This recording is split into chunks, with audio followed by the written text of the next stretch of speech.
Terima kasih pemirsa, Anda masih bersama kami di Liputan Metropolis.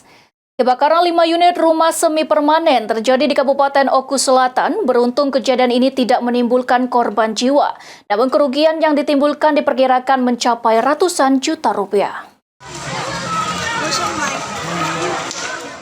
Kebakaran hebat terjadi di Desa Ulu Danau, Kecamatan Sindang Danau, Kabupaten Oku Selatan. Sedikitnya 5 rumah semi permanen ludes terbakar dalam kejadian tersebut.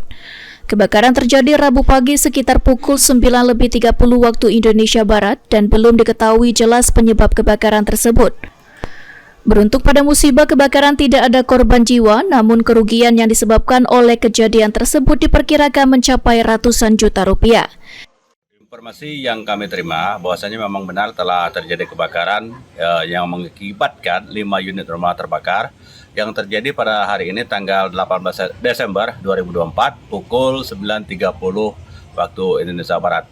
Dan kami masih berkoordinasi dengan pihak kecamatan. Dalam hal ini ada petugas damkar yang di Pulau Beringin, namun belum ada respon, dalam artian belum dapat memastikan untuk data-data yang akurat siapa-siapa nama korban dari rumah yang terbakar sebanyak 5 unit. Untuk korban jiwa ada tidak, Pak? Informasi sementara belum ada untuk korban jiwa.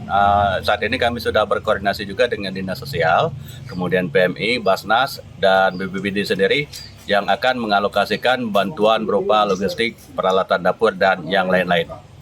Untuk penyebab kebakaran sendiri sudah diketahui atau seperti apa? Kalau penyebab kebakaran, kami belum bisa memastikan apakah itu akibat korsleting listrik atau apa. Yang pasti saat ini dari tim kepolisian juga sudah berada di lokasi saat ini. Saat ini pihak BPBD, Dinsos, PMI, dan pemerintah daerah Kabupaten Oku Selatan telah berkoordinasi dengan pemerintah desa untuk menyalurkan bantuan. Sri Fitria, Napal TV.